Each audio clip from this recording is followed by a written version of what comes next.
Hello guys, welcome back to our YouTube channel education weaver. My name is Neeru Gupta और आज हम इस video में बात करने वाले हैं माय इंटरव्यू एक्सपीरियंस। हालांकि मैं 2 मंथ से ये कोई भी वीडियो अपलोड नहीं कर पा रही थी बिकॉज मेरा अभी इनरोलमेंट हुआ है ICGB न्यू दिल्ली में, बट मुझे जब भी टाइम मिलेगा मैं ये इसमें वीडियो लेकर आऊँगी। आज मैं आपको अपना इंटरव्यू एक्सपीरियंस शेयर करने वाली हूँ। आई होप आप लोगों ने CSIR नेट जून 2022 का एग्ज़ाम दिया होगा।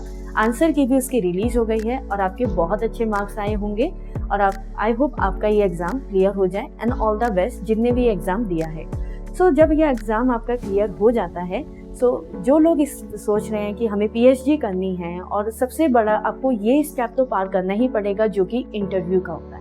और बहुत ज़्यादा हमारे माइंड में होता है कि हम कैसे इंटरव्यू दें, कैसे हम इंटरव्यू को कर लें और कैसे हमारा इंटरव्यू क्लियर हो जाए। क्योंकि समटाइम क्या होता है कि हम इंटरव्यू क्लियर नहीं कर पाते हैं हमारी गुड रैंक होने के बावजूद भी, और समटाइम ये होता है कि कभी कभी हमारी रैंक अच्छी नहीं होती, हम इंटरव्यू भी क्लियर कर देते हैं। फिलहाल मैं इस वीडियो में आपको ये बताने वाली हूँ कि द 5 मोस्ट इम्पॉर्टेंट पॉइंट जो कि हमें इंटरव्यू देते समय देखने पड़ते हैं कि हमें क्या क्या बातें याद रखनी है। और आज मैं इस वीडियो में आपको अपना CDRI, जिसमें मैं सिलेक्ट हुई थी, CDRI लखनऊ का इंटरव्यू एक्सपीरियंस शेयर करूँगी। जो 5 पॉइंट हैं वो क्या क्या होने चाहिए जो कि आपको मेरी स्क्रीन पे दिख रहे होंगे। वन बाय वन हम इन टॉपिक के बारे में डिस्कस करते हैं। जब भी आप इंटरव्यू दे रहे हैं सबसे पहला पॉइंट ये आता है कि आपका टॉपिक सिलेक्शन होना चाहिए। यानी कि आपको ये तो पता होना चाहिए कि आपको PhD किस में करनी है। अगर आपको यही नहीं पता है तो फिर आप इंटरव्यू कैसे दे के आओगे। कोई भी आपको टॉपिक चूज कर सकते हैं। जैसे मेरा जो टॉपिक था वो इम्यूनोलॉजी या वायरोलॉजी था एंड सेल बायोलॉजी भी मैं अक्सर बोल दिया करती थी। आप कोई भी टॉपिक चूज कीजिए और उसके बारे में A to Z पढ़िए ताकि इंटरव्यू में कोई भी क्वेश्चन हो आप उसके बारे में बता सकें। फर्स्ट पॉइंट आपको क्लियर हो गया होगा कि आपको टॉपिक का सिलेक्शन करना है। सेकेंड पॉइंट आता है SOP यानी कि स्टेटमेंट ऑफ पर्पस। क्योंकि जब भी आप कोई भी PhD इंटरव्यू देने वाले होते हैं तो आपको एक फॉर्म फिल करना पड़ता है। Some institute, some IIT and some CSIR lab में आपको SOP मांगा जाता है। खैर CSIR में तो नहीं मांगा जाता है, लेकिन बहुत से जैसे इंस्टीट्यूट होते हैं उसमें आपको SOP चाहिए। लेकिन SOP के बारे में मैं यहाँ डिस्कस नहीं कर पाऊंगी क्योंकि वरना वीडियो बहुत लेंथी हो जाएगा। अगर आप चाहते हैं कि आपको स्टेटमेंट ऑफ पर्पस कैसे राइट करना होता है, कैसे लिखा जाता है, तो आप मुझे कमेंट सेक्शन में बता सकते हैं। बट अगर आप इजीली टॉपिक का सिलेक्शन करेंगे तो आपका SOP बहुत ईजी तरीके से आप राइट कर सकते हैं। सेकेंड पॉइंट है SOP राइट करना, जो कि आपको प्री इंटरव्यू में करना चाहिए।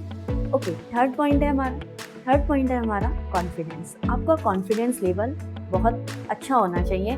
ऐसा नहीं है कि आप कोई भी इंटरव्यू देने जा रहे हैं लेकिन आपका कॉन्फिडेंस ही नहीं है।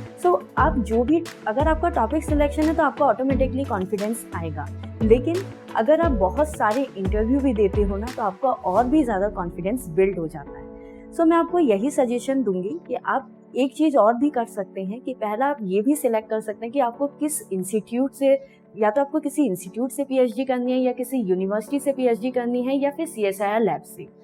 अगर आप ये डिसाइडेड हैं या फिर आपको यह है कि नहीं ठीक है मुझे बहुत ज़्यादा मोर नॉलेज भी है या फिर आपको एक्सपीरियंस लेना है, तो आप इनके भी फॉर्म फिल कर सकते हैं जिससे आपका कॉन्फिडेंस बिल्ड होगा। कॉन्फिडेंस आपको रखना है और ये नहीं सोचना है। जैसे मेरे कुछ ड्रॉबैक्स थे जो मैं आपको शेयर करती हूँ, बट मैं इनमें हमेशा अपने आप को कॉन्फिडेंस ही रखती थी। जैसा मेरा मीडियम, मैं हिंदी मीडियम से मैंने 12th किया था, लेकिन BSc और MSc मेरा इंग्लिश मीडियम में हुआ है, बट मेरा फिर भी इंग्लिश कम्युनिकेशन इतना बेटर नहीं था, तो लैंग्वेज मेरी बहुत प्रॉब्लम था। बट जब मैंने स्टार्टिंग में दिया था तो मुझे बहुत ज़्यादा फियर था कि मेरा तो बहुत लैंग्वेज बैरियर है, मैं मे बी इंटरव्यू क्लियर कर पाऊँगी नहीं कर पाऊँगी, बहुत ज़्यादा रहता है। लेकिन सीरियसली गाइस, अगर आपको ऐसी चीज़ें लगती हैं तो बस आप इसको छोड़ दीजिए। ये बिल्कुल मत सोचिए कि आप नहीं क्लियर कर सकते हो, क्योंकि मेरे CDRI में सिलेक्शन हुआ है, मेरा ICGB में मेरा सिलेक्शन हुआ है। ये चीज़ें कभी मत लाइए कि अगर आपका भी लैंग्वेज बैरियर है तो आप इसको भूल जाइए। आप किसी भी लैंग्वेज में बस आपकी नॉलेज इंपॉर्टेंट होनी चाहिए। हम साइंस फील्ड है तो हमारा यहाँ पे लैंग्वेज जज नहीं होता है, क्योंकि लैंग्वेज तो आप कभी भी सीख सकते हो, आपकी इंपॉर्टेंट है नॉलेज। मैं ऐसा नहीं कि मैं अभी भी बहुत ज़्यादा अपने आप को इस बात में रखती हूँ कि मुझे नहीं सीखना, बल्कि आप इंग्लिश सीखिए। मैं आपसे ये नहीं कह रही हूँ कि आप बिल्कुल भी इंग्लिश नहीं बोलिए, इंग्लिश बोलिए, उसको सीखिए। बट अगर आपको लगता है आप नहीं दे पा रहे हो किसी आंसर का, तो आप उनसे बोल सकते हो कि can I speak in Hindi, तो आप हिंदी में भी उनको समझा सकते हो। वो आपसे कहेंगे नहीं कि आप क्यों बोल रहे हो, आप बोल सकते हो और ऐसा समझा सकते हो। तो मेरा ये था कि मैं इसको कॉन्फिडेंस ही अपना रखती थी। एंड सेकेंड पॉइंट मैं आपको एक चीज़ और बोलना चाहती हूँ कि मेरा MSc में कोई डेजर्टेशन नहीं था, मेरा कोई लैब एक्सपीरियंस नहीं था, तो मेरा कॉन्फिडेंस लेवल हो सकता था कि मैं उसको लो करती, लेकिन नहीं, मुझे पता था कि अगर मेरा ये चीज़ लो है तो एक चीज़ मैंने अपनी हाई कर रखी है, वो है मेरा नॉलेज। तो अपनी नॉलेज को इंक्रीज कीजिए। कहते हैं ना कि बैलेंस आपको करना चाहिए, तो कोई दिक्कत नहीं है अगर आप भी कोविड बैच हो, क्योंकि मेरा 2021 में MSc कंप्लीट हुआ था। सो मेरा नो लाइव एक्सपीरियंस और मेरा कोई भी डेजिटेशन नहीं था, फिर भी मेरा कॉन्फिडेंस था। सो अगर आपकी भी ये प्रॉब्लम है तो आप इसको भूल जाइए, बस अपना कॉन्फिडेंस अपनी नॉलेज में इंक्रीज कीजिए, पढ़िए और बिल्कुल मत सोचिए, तो इससे आपका कॉन्फिडेंस इंक्रीज होगा।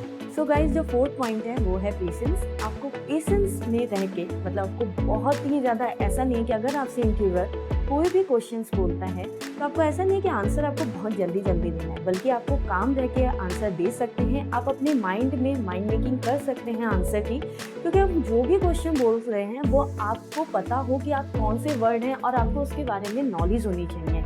क्योंकि कोई भी इंटरव्यू ऐसा नहीं होता है कि इंटरव्यूअर के पास ये होता है कि वो आपसे क्या क्वेश्चन पूछेगा, नहीं, बल्कि आप खुद डिसाइड करते हो कि वो आपसे क्या क्वेश्चन पूछेंगे। सो अगर आप धीरे धीरे और बहुत अच्छे से बताएंगे तो हो सकता है कि आपका जो इंटरव्यू है वो आपकी ही डायरेक्शन में जाएगा।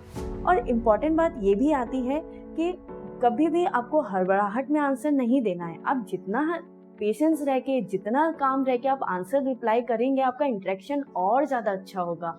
और ऐसा होता है कि कभी कभी वैसे मिनिमम तो आई थिंक 5 मिनट या 10 मिनट्स रहते ही आपको इंटरव्यू के लिए, और कभी कभी 30 मिनट भी रहता है, तो आप अच्छे से आंसर दीजिए। कभी भी ऐसा नहीं है कि आपको बहुत ज़्यादा जल्दी में आंसर नहीं देना है, क्योंकि आप PhD कर रहे हैं और PhD में आपके लिए कॉन्फिडेंस एंड पेशेंस दोनों ही बहुत इंपॉर्टेंट है। और आपको इंटरव्यूअर के सामने यही आपको शो करना है कि आपके पास पेशेंस है और आप आंसर अच्छे से देते हैं। और जब पेशेंसली आप आंसर भी देते हैं ना, तो आप ऐसा नहीं कि कोई क्वेश्चन आपके पास आ रहा है आप भूल जाएं, नहीं, अब आपको रिमाइंड रहता है कि हाँ अच्छा ये क्वेश्चन है, तो आप दे सकते हैं। कभी कभी ये भी होता है कि आपको कोई क्वेश्चन नहीं समझ में आता है, तो आप बोल सकते हैं उनसे कि आप sir can you please repeat the question.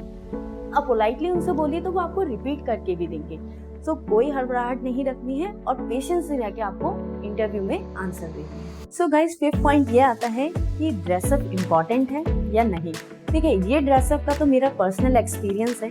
जिस इंटरव्यू में मैंने बहुत अच्छे से ड्रेसअप होके गई हूँ, मेरा वो क्लियर नहीं हुए हैं, और जिसमें मैं बहुत, जैसे मैं हूँ, मैं ऑन माई वे, जैसा मेरा ड्रेसिंग सेंस है मैं उस वैसे गई हूँ, तो मेरे वो इंटरव्यू क्लियर हुए। सो आप कभी भी ये मत सोचिए कि आपको फॉर्मल ही टी-शर्ट पहननी है या आपको फॉर्मल पैंट पहनना है, ऐसा नहीं है। आप कुछ भी पहन सकते हैं, बस आप कंफर्टेबल होने चाहिए उस ड्रेसिंग सेंस में। सो जैसे अगर कभी कभी ये होता है कि इंटरव्यू आपके ऑनलाइन भी हैं, सो एक बात बहुत ज़्यादा इंपॉर्टेंट मैं मिस कर रही हूँ, आपको याद रखना है कि जब भी ऑनलाइन इंटरव्यू अगर आपका होता है तो आपका आई कांटेक्ट रहना चाहिए, और आई कांटेक्ट के लिए आपको सिर्फ कैमरा देखना है। जैसे अभी भी मैं वीडियो शूट कर रही हूँ, तो मैं आपसे, हो सकता है कि मेरा आई कांटेक्ट आपसे हो, तो क्योंकि मैं कैमरे को फोकस कर रही हूँ, तो आप कैमरा देखोगे ना, आप उससे एक चीज़ और भी आपका बिल्ड हो जाएगा कि आप नर्वस नहीं रहोगे। और अगर ऑफलाइन इंटरव्यू भी होता है तो आप याद रखिए कि आपको ऐसा नहीं कि आपको नज़रें ऐसे नहीं घुमानी है, आपको जो भी आपसे क्वेश्चन पूछ रहे हैं आपको बहुत ही काम तरीके से उनको सुनना है, लिसन करना है, और उसके बाद उन्हीं की तरफ देखकर आपको आंसर का रिप्लाई करना है। मतलब आपका आई कांटेक्ट बहुत इंपॉर्टेंट है जब आप एक इंटरव्यू देते हो। सो ये 5th पॉइंट था कि आपको ड्रेसअप रखना चाहिए नहीं। अगर आपका मन है तो आप रख सकते हैं, आप फॉर्मल सूट वेयर कर सकते हैं और पैंट पहन सकते हैं, टी-शर्ट वगैरह यूज़ कर सकते हैं। बट मेरा पर्सनल एक्सपीरियंस है, मैं जिस इंटरव्यू में ड्रेसअप करके गई हूँ मेरा इतना नहीं क्लियर हुआ है, सो वो आप चीज़ कर सकते हैं। सो गाइज, आई होप आपको ये जो जितने भी मैंने आपको ये 5th पॉइंट बताए आपको बहुत अच्छे से ईजिली अंडरस्टैंड होंगे। अब मैं यहाँ पे आपको अपना CDRI का इंटरव्यू बताती हूँ कि मेरा CDRI का इंटरव्यू कैसा था। सो बहुत सारी चीज़ें तो मैं ऑलरेडी आपसे डिस्कस कर चुकी हूँ। 15 जून 2022 का ये इंटरव्यू हुआ था, और CDRI में आपको कोई टाइम स्लॉट नहीं था।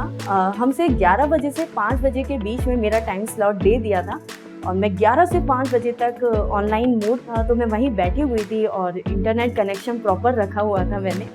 और चीज़ें इंपॉर्टेंट ये थी कि मैंने CDRI के इंटरव्यू के लिए ऐसा नहीं था कि मैंने कोई पर्टिकुलर ड्रेसअप लिया था, नहीं, मैंने नॉर्मल कुर्ती वेयर की थी।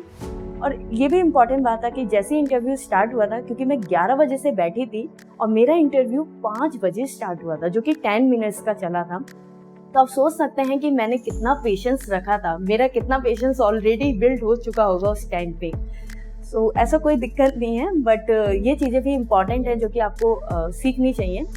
फिर जैसे इंटरव्यू स्टार्ट हुआ था, और मैं आपको एक चीज़ और बोल रही हूँ कि आपका इंटरनेट कनेक्शन बहुत अच्छा होना चाहिए, और बहुत ही कोई भी आपका एक रूम होगा शांत, अगर आपका ऑनलाइन इंटरव्यू है तो आप बैठ जाइए, और उसके बाद आपका प्रॉपर माइक कैमरा सब सही होने चाहिए, और उससे पहले ही आप इसको प्रिपेयर करिए। देखिए, मेरी एक बहुत ज़्यादा मिस्टेक रही थी जो मैंने फेस की थी। सो मैं आपको ये बताती हूँ कि आप मतलब कोई भी इंटरव्यू दे रहे हैं तो उसमें आप पहले से ही अपने दोस्त के साथ या किसी के साथ ना इंटरव्यू कर लीजिए। मतलब उससे कहिए कि मेरा इंटरव्यू होने वाला है और तू मेरा इंटरव्यू ले ले, जिससे आपका आई कांटेक्ट भी रहेगा और आपको ये भी पता लगेगा कि आपका माइक प्रॉपरली है या नहीं है, आपको वॉइस क्लियरली आ रही है या नहीं आ रही है। तो ये चीज़ें बहुत इंपॉर्टेंट रखती हैं, कहीं ऐसा ना हो कि आप ये चीज़ें मिस कर दें। सो जब CDRI का इंटरव्यू स्टार्ट हुआ था, क्योंकि मेरा 10 मिनट्स का था, तो मुझसे कुछ क्वेश्चंस पूछे गए थे, तो वह क्वेश्चन मैं आपके सामने शेयर करती हूँ। सो गाइस, मैं ऑलरेडी आपको बता चुकी हूँ कि आपको ऑनलाइन इंटरव्यू है तो आपको क्या क्या बातें याद रखनी है और क्या नहीं। जब मेरा CDRI का इंटरव्यू स्टार्ट हुआ था तो उन लोगों ने इंट्रोडक्शन नहीं पूछा था, बट कभी कभी कुछ इंटरव्यू में इंट्रोडक्शन होता है, तो आप अपना इंट्रोडक्शन भी प्रिपेयर रख सकते हैं, बट मेरा CDRI में नहीं पूछा गया था। उसके बाद उनका जो क्वेश्चंस था, क्या आपने MSc में कोई डेजिटेशन किया है, कोई थीसिस है, या आपका कोई लैब एक्सपीरियंस है। तो गाइस, मेरा कोई लैब एक्सपीरियंस नहीं है, ना ही मेरा BSc में कोई लैब एक्सपीरियंस है, ना MSc तो मेरा ऑलरेडी कोविड बैच था मेरा, तो मेरा कोई लैब एक्सपीरियंस नहीं हुआ था, और डेजिटेशन भी मेरा इतना कोई खास नहीं है, क्योंकि मेरा डेजिटेशन भी इतना कम्प्लीटली नहीं हुआ। तो मैंने उनसे सीधे बोला कि नहीं, मेरा कुछ नहीं है sir, I have no experience anything. तो उन्हें बोला था ओके, इट्स ओके। देन उनका जो थर्ड क्वेश्चन था, उन्होंने मुझसे बोला था, उन्होंने मुझसे पूछा कि आपके क्या टॉपिक है जो कि आपको मोस्ट जो है इम्पॉर्टेंट है, या आप किस टॉपिक का आपके इंटरेस्ट है। तो मैंने उनको 3 टॉपिक अपने इंटरेस्टिंग बताए थे कि मेरा interest topic cell biology, virology and immunology है। देन उन्होंने स्टार्ट किया था, उन्होंने कहा हम सेल बायोलॉजी से स्टार्ट करते हैं। सेल बायोलॉजी के उनके जो क्वेश्चंस थे, सबसे पहला क्वेश्चन ने मुझसे पूछा था कि रेट्रोग्रेड ट्रांसपोर्ट से आप क्या समझते हैं, what you understand the retrograde transport. So मैंने उनको आंसर रिप्लाई किया था कि सर, मतलब जो भी उस टाइम पे माइंड में था और मैंने पढ़ा था, तो मैंने उनको रिप्लाई किया था। एंड नेक्स्ट उनका जो क्वेश्चंस था, उन्होंने मुझसे पूछा कि फंडामेंटल में आपका इंटरेस्ट है। तो मैंने सर से बोला सर नो, बट ठीक है, अगर आप मुझसे क्वेश्चन पूछेंगे तो मैं आपको आंसर दूंगी।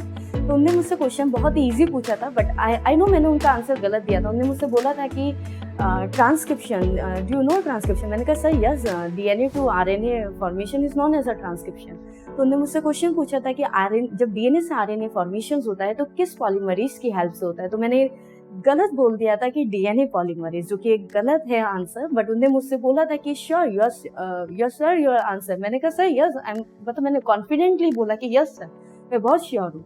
सो गाइस, ऐसा बिल्कुल मत करना, ये मेरा गलत आंसर था, तो आप बहुत ही धीरे तरीके से देना।